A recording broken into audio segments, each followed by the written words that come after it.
Build that wall. Build that wall. Build that wall. Build that wall. Build that wall. Build that wall. Build that wall. Build that wall. Meanwhile, those on the other side of that wall fight using the powers of the mic. Socially conscious, intellectually stable, and ready for a good fight. I'm more than happy to take you to them. But first, let's see what the other side is up to. So when did you get into, as you said, the racial stuff? When the Trayvon Martin case happened, you know, Michael Brown and Tamir Rice and all these different things happen, every single case, it's some little black asshole behaving like a savage, and he gets himself in trouble, shockingly enough. Whatever problems I might have with my fellow white people, they generally are not inclined to such behavior, and you know, you got to kind of take that into consideration when you're thinking about how to organize your society.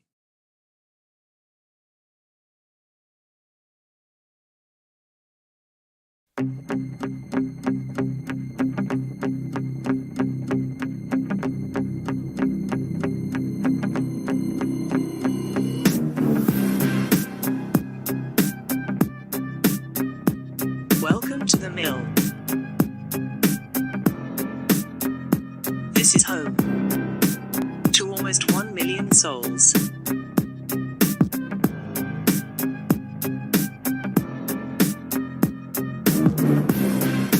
You too are now at home.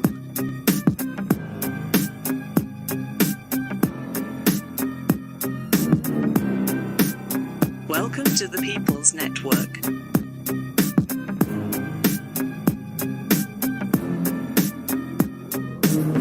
This is Outlaw Radio. We're gonna get it in black and white. It's Thursday night, and already things have started to happen, right? No obstruction, no collusion is what he said. That was a dog and pony show. They wasn't never Right. gonna do nothing to their own. Right, no doubt, no doubt. He has the complexion for the protection, even if it is orange. This is Outlaw Radio. We are live on YouTube. Yeah. Subscribe to the YouTube page. We are live on Facebook. Shout out to Brother Dante Chestnut Sr. Shout out. And DAMG Music ENT LLC. All right. Shout out to Brother Keith Terry down at 3041 North. 414-810-3131. Get involved. Yes, sir. But we'll give y'all about an hour and a half of this goodness. This is Outlaw Radio. This is what we do. Like I said, I'm the world-class smartass, and I got my co-host with me. What's poppin', man? Brother, talk to teach, listen to learn, your truth transfer engineer. Never corrupted, often interrupted. Here on Outlaw Radio. How y'all doing? All right. Thursday edition.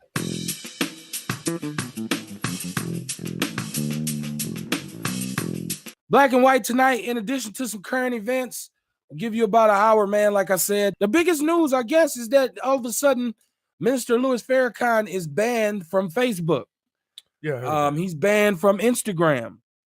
You know, I say it all the time. I believe Farrakhan is our most important black leader at this point. I don't believe there's a black leader that's more relevant or more effective or more progressive than Farrakhan. Right.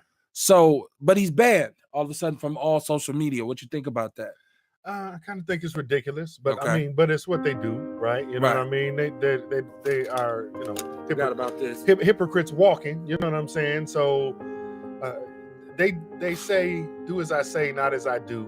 When you try to do like they do, Right. you know, you get banned. Well, they say he's anti-Semitic, right? For years. He's an anti-Semitic racist, right? Right. He's a racist, right? So he's kept kids from going to certain schools. He's kept people from living in particular neighborhoods. He's responsible for gentrification and the wage disparity and the unemployment disparity, because that's racism. You know what I mean? Well, I think it's funny that you have a president right now that refused to even disavow himself from the KKK. Right. And he's on Twitter going ham every day. But racist, xenophobic. I mean, this is a man who's building a wall to prevent people from entering our country, right? But you know, if you look up the definition of racist, right? I think that's a little bit closer to it. Okay. Is he banned? That's the hypocrisy in all of this is that Trump is, and he was cleared, and we know, come on, man, the Mueller report was some doctored up bullshit. It was what they call redacted. It had all kinds of blanks and, edit marks and crosses and circles and anything that could have got him in trouble. Right. Was omitted. Right. This has been a political proctology exam, and he's emerging with a clean bill of health. There's no other way to look at it. The big victory is no collusion with the Russians. Nothing happened to Nixon. Nothing happened to Clinton. Well, he supposedly was impeached, but nobody knew it. It's game. So I say to you, and I say to everybody else out there as well, if they're going to ban Farrakhan, then what do we do? Now, I know a lot of us have platforms on these different social media networks, and like we do Facebook Live. Right. I phased out my Spreaker. Mm-hmm. We do YouTube. Right. We have Instagram as well. Right. So do we now start to boycott these platforms? Yeah, we should. We that are us should. Okay. And I'll give you an alternative. There's a page that I found called Melanated People. Right. And that's the one I was asking you about. Yeah, it's called Melanated People, and to this point they do everything Facebook does. They don't got the support and the money behind them. You know what I mean? No Zuckerberg. Right. So let's be realistic. You know what I mean? Right. But support that.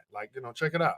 So this morning, tributes are pouring in for groundbreaking director John Singleton. His films were known for bringing African-American culture into the mainstream. At just 24 years old, 24, he became the first African-American and the youngest person ever to be nominated for Best Director at the Academy Awards for his film Boys in the Hood. He died yesterday after complications from a stroke. He's 51 years old. Rest in peace to John Singleton, who we cannot forget passed away this week. Real talk. Only 51 years old. Right. And I have to take this as well too, is we got to really start taking care of our health. I'm just as guilty as everybody because I live like I'm, but I'm saying rest in peace to him. Yes. But that news, like when Nipsey was murdered, it came down so fast. It was it was there before the news even happened. Right. So Facebook has become important, man. Yeah, but then we also seen Facebook get caught with their hand in the cookie jar a couple times doing some bullshit. Right. By now, you've probably heard that Facebook is scrambling to contain the fallout over a data privacy scandal. Mark Zuckerberg finally addressed the story on Wednesday, but only after a delete Facebook campaign had started to gain momentum around the world. So this was a major breach of trust, and I'm really sorry that this happened. But I would say anytime you talk about somebody informing someone of something that perhaps maybe the masses didn't know, it is kind of dangerous. Isn't that what the news is supposed to be doing? It is. The news should do that. Right. We don't. But should we ban the news, or is it just the acceptable news? I think it might be that. Is it just the Associated Press news? I think it might be that. Oh, okay. So it's not the truth. Right. It's not a matter of how true it is. It's if it's approved by the Associated Press. Well, it's like with Farrakhan, who's teaching black people, how to really get themselves. And regardless of what anybody says, Farrakhan is one of the only leaders who has gone into our communities, these damaged, dark communities, and really stepped up and made a difference. We got a lot of brothers that went and tried to do a lot of what he's doing. And never really got to that level because somehow or another they disappear before you know what I mean? Yeah. Or they get discredited, right? Slipped on some soap. Yeah. So, but Farrakhan is the only one to be able to do that with longevity and still do it to that on that level. You know what I mean? And still be alive. So to me, like back when we was in church, they would tell you, you judge a tree by its fruits. So he's still around, man. He's still doing the thing. Right. How bad they want to kill that brother, right? You know what I'm saying? Oh, yeah. And the fact that they haven't or haven't been able to, right? Or you know what I'm saying? It speaks to, it gives him credibility, it gives him credence in my eyes. Right.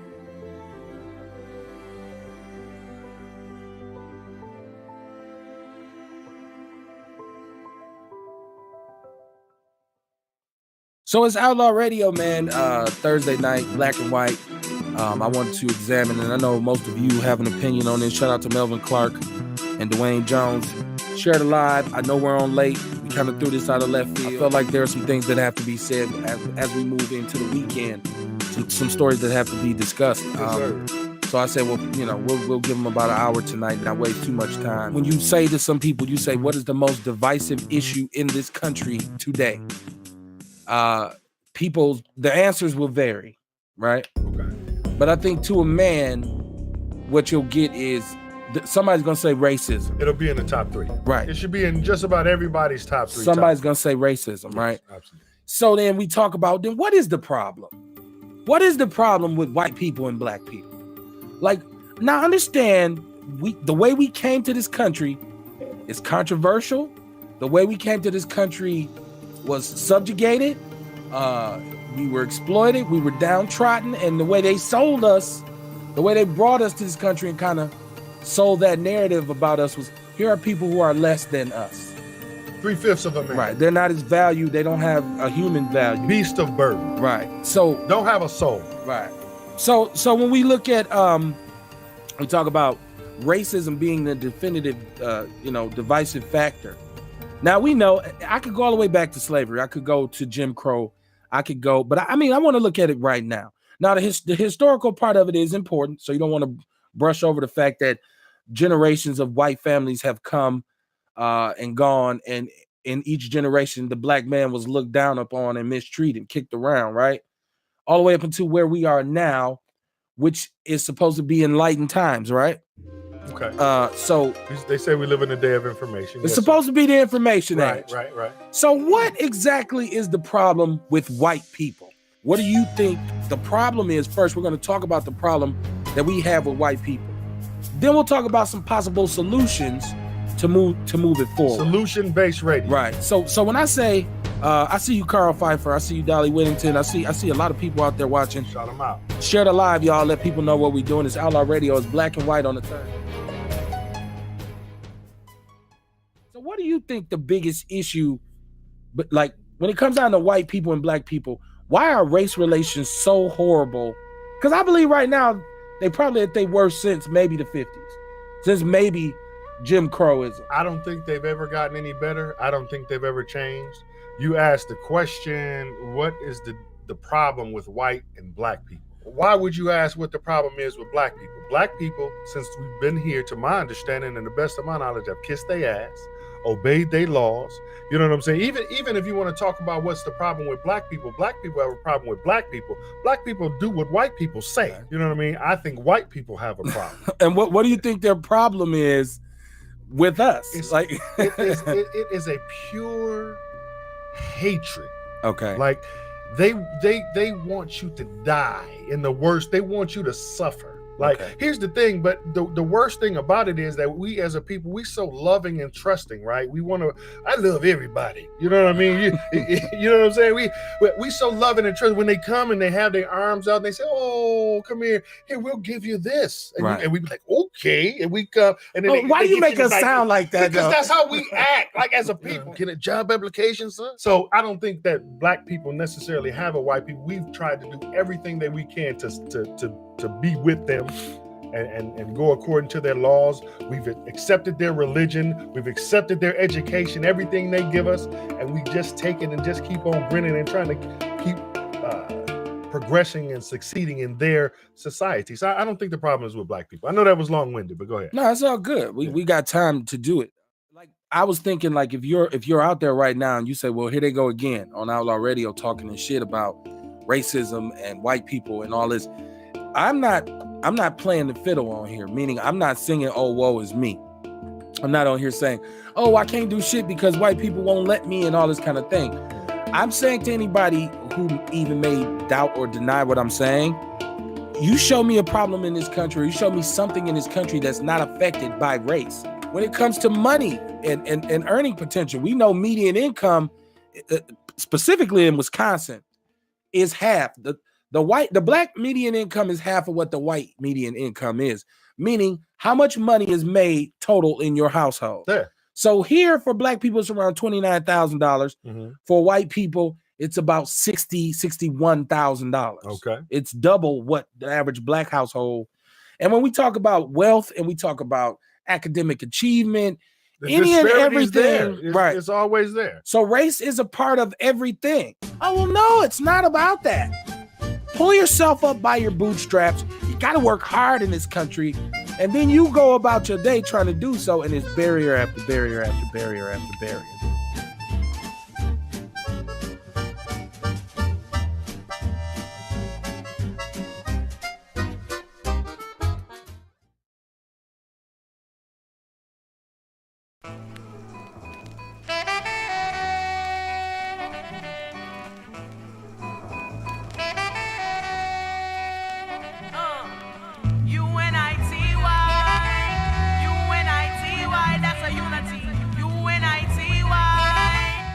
So it's a question of solidarity, like, and that's UNITY. No doubt, no doubt that we lack solidarity. I say that all the time, but I'm looking at what is the root of the, like, because somebody told me one time that it wasn't really about hatred, it was about envy. Absolutely. I've heard some black scholars say, you know, they envy us, so they want to make sure we stay down so we can never really fulfill our true potential. They know something about us that we do not know. I wonder what it is.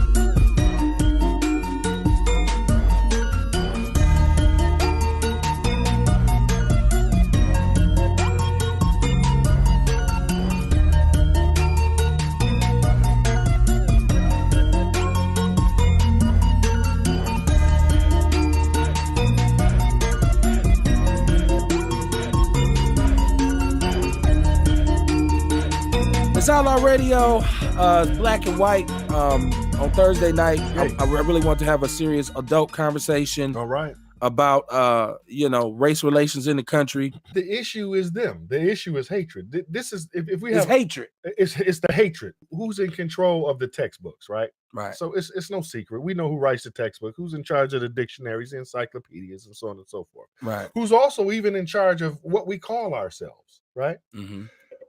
Black people didn't decide, well, we want to be colored. Well, we want to be African Americans. No, we want to be black. Now, they give us these names. They hire coons. Pick one. Right. And so, but here's the thing. So just check this out. Why would you even want to call yourself black? And who decided to call you black?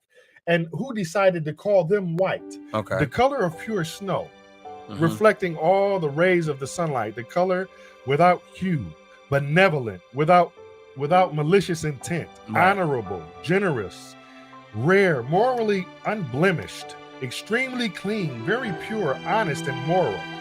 The racial sense of the characteristic of being called white actually didn't start until the 1600s. So that's when they started calling themselves white with all of these meanings behind it, right? Okay. So blacks got the name African Americans, colored, Negroes got the name blacks about the 1970s, right? Okay. So black, darkness caused by the absorption of light without reflection, absence of light, soiled or stained, gloomy, pessimistic, deliberately harmful or inexcusable, sullen, hostile, threatening, without any moral quality or goodness, wicked, evil, disgraced, or liability to punishment, marked by disaster or misfortune.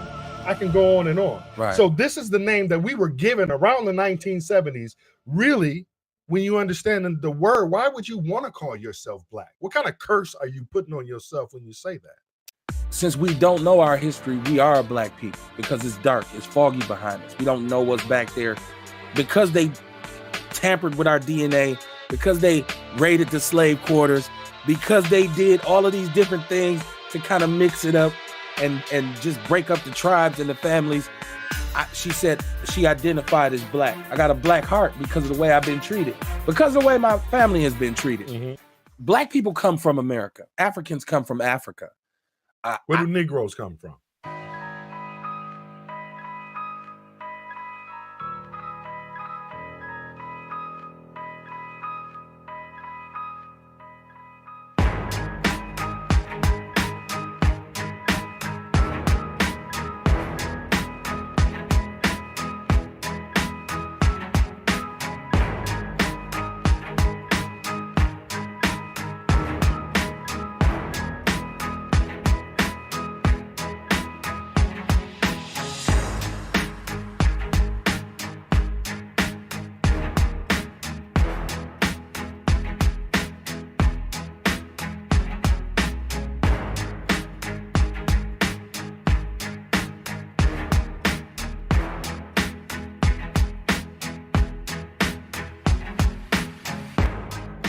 We have invented the nigger.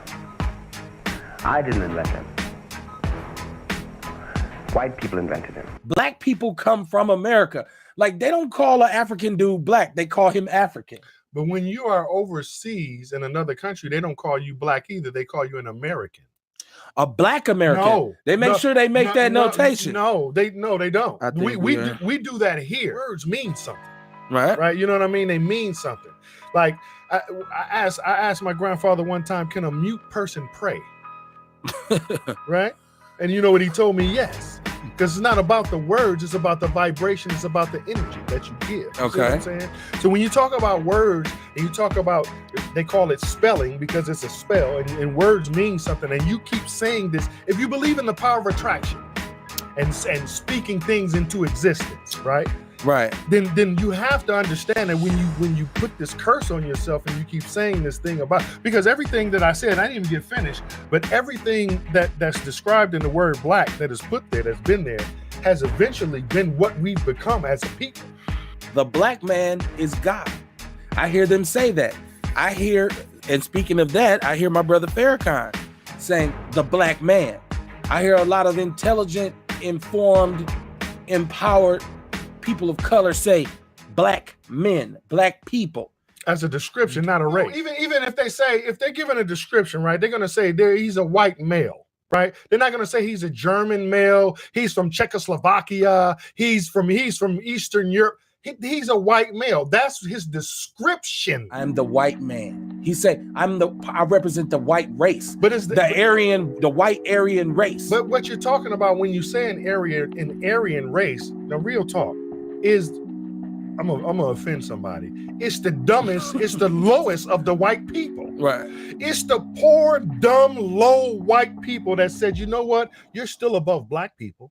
So if I say, well, black is not a race, what is our race then? Well, see, that's the challenge, because that's what's been is our race? That's what's been taken from you. If I say, well, how do we identify what race are we? What race are we? Especially knowing that it's so much swirling around up in our blood.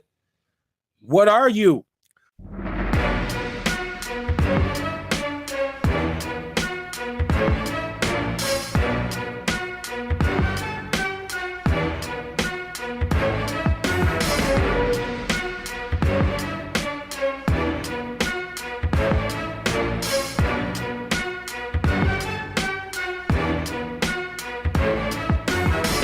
But I think it's up to us to go and put some effort into finding out who we are. Right. Because that's one of the things they took from you. Black is not a race. Black is a description. And when you look up the definition of the word, it really shouldn't be anything that you should be clamoring to call yourself. But in our the way we use language in the first place, let's be honest, black people use words in a way that's derivative of the dictionary all the time anyway. But like that dictionary is written by them as well. So absolutely. I can't really take that to heart either and say, well, now I'm gonna go. Well, you have to take it to heart because their whole language. This is not your language. No, this is their shit. It's theirs. Yeah. It's the Queen's English. Right. The reality of what I know to be true and how this thing moves or vibrates, as you said, leads me to say that's some bullshit. So I reject that. Like Pac say, I reject. If you was in church, you'd be like, I rebuke that. Right. But I tell you what. Here, I tell you what. What's keeping us poor? Like rich people. I attribute a lot of the problems that we have in our community as people of color. I attribute them to poverty, because I believe anytime you take the poorest people and you put them in the same little bitty dot, it's been done with mice. Yeah, I think you asking for problems, right? Absolutely. Because then you start to really fight over the same crumbs. Add some liquor stores in there.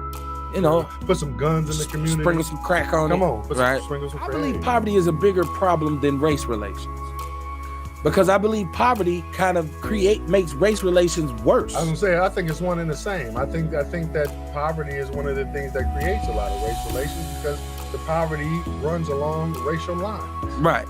Normally it does. Normally, absolutely. You know, our communities are the ones that are the poorest. Go in any city, in any state, and go to MLK Street.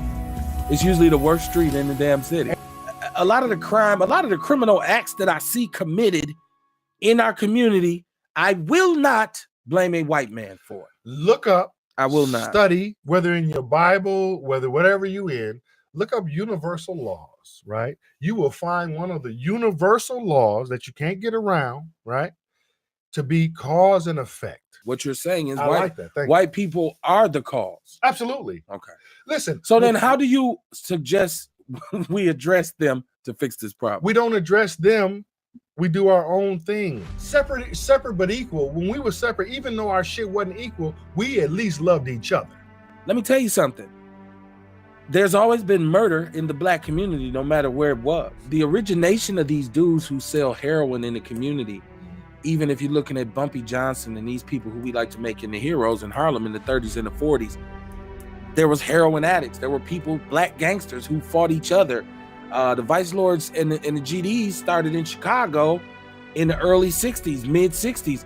There was always this, and those are the days where black people like to look back so fondly and say, boy, them was good times. So I don't see a time throughout history in which our community was, don't get me wrong, their occurrences were less. I would say that. There were more men in the community. I believe that community was a little bit more solid. But what I'm saying is we still have some of the same problems right now that we had in 1945 in the black community.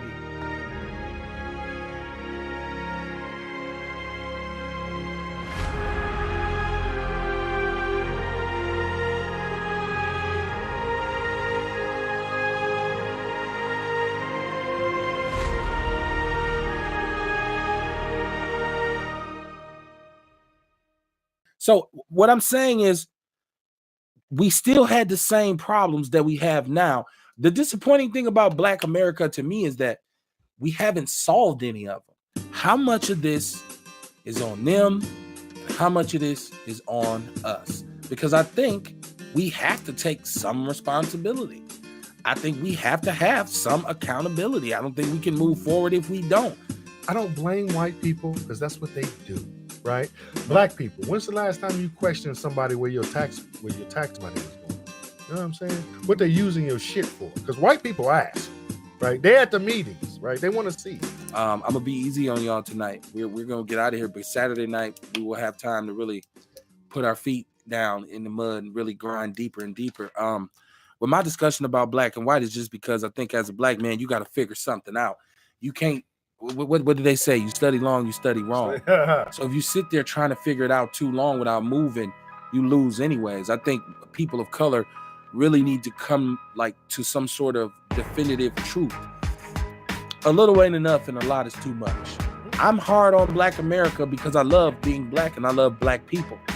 But I think you got to be hard on people and things that you love. You got to be honest with it. I'm hard on us because somebody has to be hard on us. I see these kids now fighting in these schools, which is also a big argument right now. They are still beating the shit out of each other at the Conservatory of Learning. Chaos in the classroom. MPS parents say fights are breaking out nearly every day among students at the Wisconsin Conservatory of Lifelong Learning. Madeline Anderson joins us live at the school, which is a K through 12, with cell phone video of the violence and the parents' plea to district leaders. Yeah, parents say things have gotten so out of hand in the past month that it's basically students running the show. And since we've been out here, we've noticed a boarded up door and students yelling at us during class from the windows.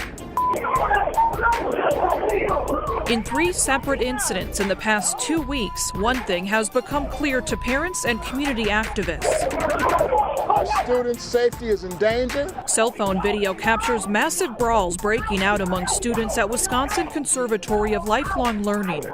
You know, that concern you when your kid coming home saying he afraid to go to school. I seen on yesterday on the news, one of the little girls hit one of the security guards, knocked his ass down the stairs. Right? If my kid was going there, I would keep her home from school. You can't. I'm not even doing it. I'm not even doing it. Listen, stop. The stat that they should have put up is 50% or better of the teachers who teach in MPS, kids don't go to MPS. I mean, that's just. I think if your kids that's don't a derivative of the same thing I'm saying. It's like you working at a restaurant saying, "Man, I don't eat this nasty shit." That's all I'm saying. That's exactly what it is. So it's always deeper conversations to be had. But we started out, and one of the first things we said in the show was I said that, you said, what's the problem with black people and white people? And I started out saying the problem ain't with black people.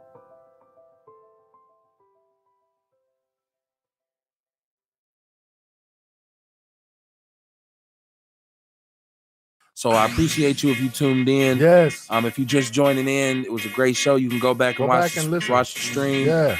You can still comment, and I will still stay up on it, and I will still respond. I want to thank everybody for tuning in, bro. What you got for them? Man, I appreciate it, man. I had a good time, like always. You know what I'm saying? Look. I will see y'all Saturday night. Yes. The homie said he love us. He said keep up all the great work. We need the information for the city, man. I appreciate that, JoJo. Oh, yeah. Shout out to EP too, man. You know how we do it. And JoJo, I know if I had a neighborhood on, you're gonna be with us Saturday night. So YouTube, I'm signing off, man. Hit like, hit subscribe, share it, whatever. Do what you do. Yeah. Show us love. The 414's imprint. I know it's more to come now. I see a lot of people jumping on there now. But hey, man, great things are often imitated, right?